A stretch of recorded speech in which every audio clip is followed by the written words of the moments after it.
Hello everyone, आप सबको मेरा नमस्कार। इस वीडियो के अंदर मैं बहुत ही सरल भाषा में आपको बताऊंगा कि चाइना पाकिस्तान इकोनॉमिक कॉरिडोर क्या होता है। चाइना पाकिस्तान इकोनॉमिक कॉरिडोर जो बनेगा तो इसके भारत के लिए क्या मायने होंगे और पूरी दुनिया के लिए क्या मायने होंगे, इस पर हमारी जो रणनीति है क्या वो सही है, और आपके विचार भी जानूंगा। तो ये वीडियो मैं आप तक लेकर आ रहा हूं। My name is doctor Gaurav Garg and I am a faculty for general knowledge.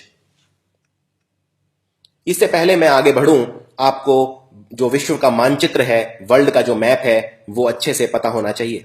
ये है मिडल ईस्ट का एरिया और ये है भारत, पाकिस्तान, अफगानिस्तान, ईरान। और ये है वो देश जिनमें तेल बहुत ज्यादा है, जो ओपेक का हिस्सा है। यानी वो देश जिनमें तेल बहुत ज्यादा है और जो तेल का निर्यात करते हैं, organisation of petroleum exporting countries, जिसको शॉर्ट में ओपेक कहा जाता है। इसमें ईरान, इराक और सऊदी अरेबिया तीनों से हम बहुत ज्यादा तेल खरीदते हैं, खासकर सऊदी अरेबिया और इराक से। लेकिन ईरान से भी हम अब बहुत ज्यादा तेल खरीदने लगे हैं, खासकर पिछले 15 सालों में। ये जो तेल है ये जहाजों में भरकर इस एरिया से आता है। मैं इस एरिया को यहां पर दिखा देता हूं। ये है वो एरिया, हालांकि मैं इसको बाद में बड़ा करके भी दिखाऊंगा। और ये तेल के जहाज इस समुद्र से यहां ये रास्ता लेकर भारत में गुजरात और महाराष्ट्र पहुंचते हैं। गुजरात में कई बंदरगाहें जहां ये पहुंचते हैं, जैसे कांडला, मुंद्रा पोर्ट एक्सेट्रा, और महाराष्ट्र में नाहवा शेवा, मुंबई पोर्ट एक्सेट्रा। तो ये वो रास्ता है जो भारत के लिए बहुत ज्यादा इंपॉर्टेंट है। पाकिस्तान में ये है ग्वादर का बंदरगाह। ये है ग्वादर का बंदरगाह। यहां से लेकर एक सड़क बनाई जाएगी, एक रास्ता बनाया जाएगा जो पूरे पाकिस्तान को क्रॉस करता हुआ चाइना में कशगार तक पहुंचेगा। इसे नाम दिया गया है चाइना पाकिस्तान इकोनॉमिक कॉरिडोर। मैं रिपीट करता हूं, पाकिस्तान में ग्वादर से होता हुआ पूरे पाकिस्तान को क्रॉस करके और ये पहुंचेगा चाइना। इसको नाम दिया गया है चाइना पाकिस्तान इकोनॉमिक कॉरिडोर। तो इसको मैं बड़ा करके दिखाता हूं। ये है चाइना पाकिस्तान इकोनॉमिक कॉरिडोर। ये है ग्वादर का बंदरगाह और यहां से ये रास्ता पूरा ऐसे जाएगा। हालांकि ये रास्ता सिर्फ सड़क का नहीं बना होगा, कई जगह यहां पर पहाड़ों को चीरकर गुफाएं बनाई जाएंगी, टनल बनाई जाएंगी, जिनमें से आसानी से यातायात हो सके। इसके अलावा कई जगह पर स्ट्रैटेजिक रेलवे स्टेशन भी बनाए जाएंगे, रेलवे की पटरियां बिछाई जाएंगी, क्योंकि कई जगह ऐसी हैं जहां पर रोड बनाना संभव नहीं है। और कई ऐसी जगह है जहां पर स्ट्रैटेजिक एयरपोर्ट भी बनाए जाएंगे। तो ओवरऑल आइडिया यह है कि ग्वादर को कशगार से कनेक्ट करना है। जहां पर रेल संभव हो वहां रेल बनाइए, जहां पर एयरपोर्ट संभव हो वहां एयरपोर्ट, जहां पर रोड संभव हो वहां पर रोड। तो टोटल इस सबको मिला के बोलते हैं China Pakistan economic corridor. Gwadar से लेकर कशगार तक ये बलूचिस्तान से होकर गुजरेगा, फिर पाकिस्तान का जो पंजाब एरिया का कुछ हिस्सा है उससे होकर गुजरेगा, फिर फेडरली एडमिनिस्ट्रेड ट्राइबल एरिया यानी फाटा से होकर को टच करेगा, और उसके बाद गिलगिट बल्टिस्तान एरिया से होकर ये आगे जाएगा। ये जो गिलगिट बल्टिस्तान का एरिया है इसे कहते हैं पाकिस्तान ऑक्यूपाइड कश्मीर। पाकिस्तान इसे आजाद कश्मीर कहता है और भारत इसे पाकिस्तान ऑक्यूपाइड कश्मीर कहता है। इसकी राजधानी है मुजफ्फराबाद। और उसके बाद ये एंटर करेगा चाइना में, कशगार तक ये जाएगा। तो जैसा मैंने बताया ये पहाड़ी रास्ता है, यहां पर रोड बनाए जाएंगे, खूबसूरत रोड, लेकिन हर जगह रोड बनाना संभव नहीं होगा। इसलिए कई जगह पहाड़ों के अंदर गुफाएं बनाई जाएंगी, रेलवे स्टेशन बनाए जाएंगे, या फिर कई जगह एयरपोर्ट भी बनाए जाएंगे। अब ये जो एरिया है ये इतना इंपॉर्टेंट क्यों है? जैसा मैंने बताया, ये मिडल ईस्ट का जो एरिया है, मैं इसे बड़ा करके दिखा रहा हूं। ये वो देश हैं जिनमें पेट्रोल बहुत ज्यादा होता है। ईरान, इराक और सऊदी अरेबिया। दुनिया में सबसे ज्यादा पेट्रोल है सऊदी अरेबिया के पास। इन देशों को हम कहते हैं ओपेक। ये वो देश हैं जो तेल का निर्यात करते हैं, organisation for petroleum exporting countries यानी ओपेक। अब तेल के जो जहाज हैं वो गल्फ से होकर यहां ये समुद्र से होकर ऐसे आते हैं और क्रॉस करते हुए फिर ये अरब सागर की तरफ आते हैं। ये जो घुमावदार एरिया है इसे बोलते हैं स्ट्रेट ऑफ हॉर्मुज। यहां से दुनिया का लगभग 1/3 ऑयल, 1/3 तेल इस एरिया से पास होता है। जहाज लेकर जाते हैं दुनिया का 1/3 तेल। यानी इस एरिया को जो कंट्रोल करेगा वो दुनिया की लगभग 1/3 ऑयल की सप्लाई कंट्रोल कर सकता है।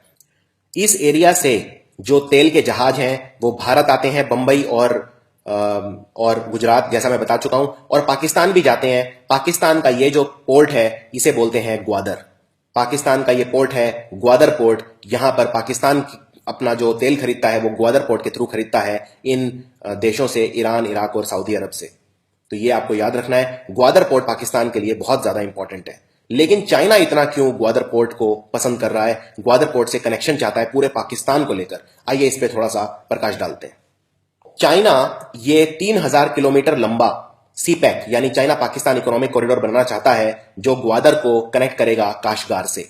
जो काशगार है ये चाइना के अंदर है, जो जिनजियांग प्रोविंस के अंदर पड़ता है। जिनजियांग चाइना का हिस्सा है जहां पर कशगार है। 3000 किलोमीटर लंबा पोर्ट, इसको बनाने की जो लागत है वो है लगभग $46 बिलियन। $46 बिलियन इन्वेस्टमेंट करके बनाएगा चाइना सीपैक। चाइना इसे क्यों बनाना चाहता है, इसको समझने के लिए बहुत इंपॉर्टेंट है कि हम दुनिया की का जो भूगोल है, जो ज्योग्राफी है, उसे समझें। तो आइए इस पे नजर डालते हैं। ये जो गुलाबी कलर में आप देख रहे हैं, ये है पूरा चाइना यहां तक। इसके बाद ये गुलाबी रंग का है पाकिस्तान। अब अगर चाइना को तेल खरीदना है, चाइना भी अपना मैक्सिमम तेल इन्हीं देशों से खरीदता है जिनसे भारत खरीदता है, जैसे सऊदी अरब, इराक, ईरान एटसेट्रा। चाइना को अगर तेल खरीदना है तो जो रास्ता है वो बहुत लंबा पड़ता है। ये रास्ता ऐसे है, यहां से गल्फ से होते हुए स्ट्रेट ऑफ हॉर्मुज, उसके बाद अरेबियन सी के बाद इंडियन ओशियन, उसके बाद ये स्ट्रेट ऑफ मलक्का, और यहां से ये होते हुए साउथ चाइना सी को क्रॉस करते हुए हांगकांग पहुंचता है तेल, या फिर चाइना में और आगे शंघाई पहुंचता है, या फिर और आगे जहाज आते हैं तियानजिन पोर्ट तक। तो आप ये रास्ता देख रहे हैं कितना लंबा है। यहां से ये जो रास्ता है ये इतना लंबा है, और ये चाइना के पूर्व में जाता है, यानी ईस्ट।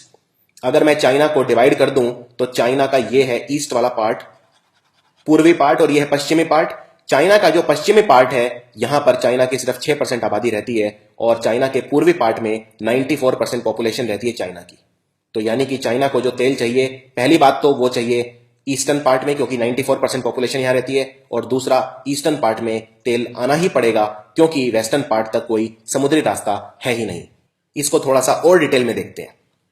ये वो रास्ता है जब इंडिया को क्रॉस कर चुका है, यानी इंडियन ओशियन को क्रॉस कर चुका है, और इसके बाद जो जहाज आते हैं वो इस एरिया में आते हैं। इसे बोलते हैं स्ट्रेट ऑफ मलक्का। ये आप नीचे देख रहे हैं इंडोनेशिया, ये हजारों टापू हैं जिन्हें मिला के बोलते हैं इंडोनेशिया। लगभग 17,000 से ज्यादा आइलैंड हैं, इन्हें मिला के इंडोनेशिया बोलते हैं। और इंडोनेशिया का ये बहुत फेमस आइलैंड है, इसे बोलते हैं सुमत्रा। सुमत्रा आइलैंड के ऊपर ये जो घुमावदार एरिया है, इसे बोलते हैं straight of Malacca. MALLACCA, Malacca. ये मलक्का एरिया मलेशिया और इंडोनेशिया के बीच में से होके जाता है, और फिर ये जाता है इस समुद्र में जिसको बोलते हैं साउथ चाइना सी। साउथ चाइना सी को क्रॉस करते हुए ये जहाज पहुंचते हैं चाइना में हांगकांग, या फिर ऊपर की तरफ चाइना के ईस्टर्न प्रोविंसेस के अंदर। तो ये है पूरा रास्ता। अब ये रास्ता साउथ चाइना सी से होके गुजरेगा, कोई और रूट नहीं है। और साउथ चाइना सी में बहुत ज्यादा प्रॉब्लम चल रहे हैं। तो देखते हैं साउथ चाइना सी में क्या प्रॉब्लम चल रहे हैं। इससे पहले मैं साउथ चाइना सी के बारे में बताऊं, जैसा मैंने बताया ये चाइना है, पूरा चाइना है। अगर मैं चाइना को डिवाइड कर दूं दो हिस्सों में, ये एक लाइन है जो चाइना में टैंगचोंग से लेकर आहुई तक जाती है। इस लाइन को बोलते हैं हुआनयांग लाइन, और ये है चाइना का पश्चिमी हिस्सा, वेस्ट, और ये है ईस्ट। तो इस लाइन को अगर मैं देखूं तो इसके ईस्ट में, यानी इस एरिया में चाइना की 94% आबादी रहती है, और चाइना का इतना बड़ा हिस्सा, यानी 50% से भी ज्यादा हिस्सा ऐसा है जहां पे चाइना की सिर्फ 6% पॉपुलेशन रहती है। ये है वेस्टर्न चाइना, जिसमें पड़ता है जिनजियांग प्रोविंस, और जो मैंने बताया था काशगार, तो काशगार जिनजियांग प्रोविंस के अंदर आता है। एक और बात, अगर मान लीजिए एक हाइपोथेटिकल सिचुएशन ले लेते हैं कि अगर भारत और चाइना का युद्ध होता है कल, तो चाइना को अपनी जो आर्मी है वो ईस्ट से वेस्ट लाने में भी बहुत समय लगेगा। मैं अभी एक भारत के एक आर्मी मैन से बात कर रहा था, तो उन्होंने मुझे बताया कि चाइना को अपने ईस्ट से वेस्ट तक अपनी आर्मी लाने में बहुत ही लंबा एरिया ट्रेवल करना पड़ेगा, और ये जो रास्ता है ये समतल नहीं है, यहां पर भी बहुत सारे पहाड़, डेजर्ट, ये वाला एरिया है जिनजियांग, ये बिल्कुल भी डेवलप नहीं है, ये अर्बन एरिया नहीं है। 6% पॉपुलेशन चाइना की रहती है सिर्फ इतने बड़े एरिया के अंदर। इसी से आप अंदाजा लगा सकते हैं कि ये एरिया किस तरह का है। अब मैं आपको बताता हूं कि साउथ चाइना सी में क्या समस्या चल रही है और चाइना इतना परेशान क्यों है। इसके लिए अगेन दुनिया का मैप देखेंगे, तो जैसा मैंने बताया जहाज चले यहां से, ये नीचे आए अरब सागर, फिर इंडियन ओशियन, और उसके बाद ये ऊपर की तरफ गए, फिर मलेशिया और इंडोनेशिया के बीच में से ये गए और फिर गए इस एरिया में जिसको बोलते हैं साउथ चाइना सी। उसके बाद ये पहुंचे चाइना या फिर साउथ कोरिया और जापान। ये है साउथ चाइना का एरिया। ध्यान से देखिए इस एरिया को, very very important. South China Sea में इसके जो बाउंड्री पे, बॉर्डर पे जो कंट्री हैं वो कौन कौन से हैं? ऊपर चाइना है, इधर है वियतनाम, फिर इधर है फिलीपींस, नीचे है मलेशिया और इंडोनेशिया, और इस तरफ है ताइवान। ताइवान एक अलग देश है जिसकी राजधानी ताइपी है, और बीच में पड़ता है ये विशाल महासागर जिसे बोलते हैं साउथ चाइना सी। साउथ चाइना सी के अंदर ये आप टापू देख सकते हैं। ये वाले जो आइलैंड हैं इन्हें बोलते हैं पैरासेल, PARACEL। इसके नीचे हैं स्प्रैटलिस, वेरी वेरी इंपॉर्टेंट, और तीसरे हैं स्कारबोरो आइलैंड, स्कारबोरो शोआल आइलैंड, जो कि फिलीपींस के नजदीक है। ये फिलीपींस के नजदीक है स्कारबोरो शोआल। तो ये कई आइलैंड हैं साउथ चाइना सी के अंदर। तो देखते हैं क्या समस्या चल रही है। मुख्य समस्या यह है, साउथ चाइना सी पे हर कंट्री अपना कब्जा जमाना चाहता है। फिलीपींस भी, वियतनाम भी, ताइवान भी कुछ हिस्सा चाहता है, मलेशिया, इंडोनेशिया भी कुछ हिस्सा चाहते हैं। साउथ चाइना सी के जो ये टापू हैं इन पे हर कोई अपना आधिपत्य जमाना चाहता है। और क्यों? क्योंकि साउथ चाइना सी खनिज का भंडार है, मिनरल्स का भंडार है। और दूसरी बात, साउथ चाइना सी पर जो कब्जा करेगा वो जो पूरा ट्रेड का रास्ता है, क्योंकि एक ही रास्ता है चाइना, जापान, साउथ कोरिया, तो साउथ चाइना सी को जो कंट्रोल करेगा वो बहुत ज्यादा कमर्शियल एक्टिविटी को कंट्रोल करेगा। देखते हैं कैसे। पहले इसका थोड़ा इतिहास जानते हैं साउथ चाइना सी का। जिया और हन ये चाइना में राजवंश थे जो राज करते थे, और चाइना कहता है कि 2000 से 4000 साल पहले जब ये राज करते थे तब साउथ चाइना सी पर भी ये वंश राज किया करते थे। 9 डैश लाइन चाइना ने एक बनाई हुई है। इस डायग्राम को आप ध्यान से देखिए, इसमें मैंने रेड कलर के ये 9 मार्क बनाए हुए हैं, 1 2 3 4 5 6 7 8 9। इसे बोलते हैं 9 डैश लाइन। 9 डैश बनाए हुए हैं, यानी ज्यादातर जो साउथ चाइना सी का हिस्सा है, चाइना कहता है कि जो 9 डैश लाइन है ये हमारी है, लेकिन दूसरे कंट्री इसे रिकॉग्नाइज नहीं करते। यूएन क्लॉज यानी संयुक्त राष्ट्र संघ ने साउथ चाइना सी का मुद्दा सुलझाने की कोशिश की एक बार। उन्होंने इसको साउथ चाइना सी को बंटवारा किया कई देशों के अंदर, लेकिन जो बंटवारा किया उससे ज्यादातर देश नाखुश हैं। यूएन क्लॉज को बोलते हैं United Nations Convention on the Law of the Sea. 21 century के अंदर अभी लेटेस्ट क्या चल रहा है साउथ चाइना सी में? ये एक बहुत इंपॉर्टेंट ट्रेड रूट बन चुका है। सारे जो जहाज हैं वो तेल लेकर इसी रास्ते से जाते हैं, इसीलिए हर देश साउथ चाइना सी को अपने अंदर मिलाना चाहता है। आर्ग्यूमेंट जो है साउथ चाइना सी में वो किस बारे में है? सबसे पहला, जो 9 डैश लाइन है, चाइना कहता है कि ये हमारी है। 9 डैश लाइन के अंदर समुद्र का जितना भाग है वो हमारा है, लेकिन कोई भी देश इसे नहीं मानता। दूसरा, जो मुख्य 2 टापू हैं, एक है स्पार्टले और दूसरा है पैरासेल, जो मैं आपको डायग्राम में दिखा चुका हूं। ये बहुत ही इंपॉर्टेंट है और ज्यादातर कंट्रीज इन्हीं 2 को लेकर लड़ रहे हैं। तो देखते हैं इनके बीच में क्या लड़ाई हो रही है। ये है पैरासेल और स्पार्टले, इनको लेके क्या लड़ाई है? इनको लेके लड़ाई ये है, चाइना कहता है कि पूरा का पूरा साउथ चाइना सी मेरा है। इसकी डिमांड बिल्कुल क्लियर है। चाइना कहता है इसका नाम ही है साउथ चाइना सी, यानी कि चाइना का है। यही चाइना ने क्लेम किया जब फिलीपींस ने केस कर दिया था चाइना के ऊपर। वियतनाम कहता है कि जो स्पार्टले और पैरासेल टापू हैं वो 17वीं शताब्दी से हमारे हैं।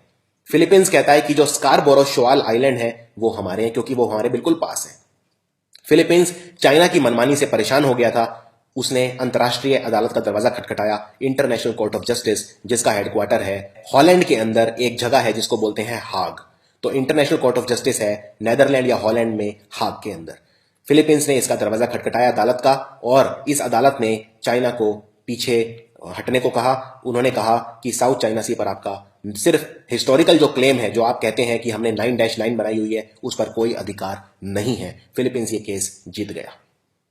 उसके बाद मलेशिया भी इसमें बहुत सारा हिस्सा साउथ चाइना सी में अपना क्लेम करता है, खासकर स्पार्टले ग्रुप का, क्योंकि जो स्पार्टले के टापू हैं वो मलेशिया से थोड़ा सा पास है। और ब्रुनई, एक छोटा सा देश है ब्रुनई, वो भी साउथ चाइना सी में अपना थोड़ा सा हिस्सा मांगता है। यानी चारों तरफ साउथ चाइना सी ऐसे देशों से घिरा हुआ है जो चाइना का जो डोमिनेशन है साउथ चाइना सी में उसे कंटेस्ट करते हैं, उसे नहीं मानते। अब साउथ चाइना सी में क्या चल रहा है? वियतनाम, ताइवान और फिलीपींस, इन्होंने जो साउथ चाइना सी के अंदर टापू हैं उन पे थोड़ा थोड़ा कंस्ट्रक्शन स्टार्ट कर दिया है, अपनी सेनाएं यहां पर लगा दी हैं। और चाइना ने पिछले खासकर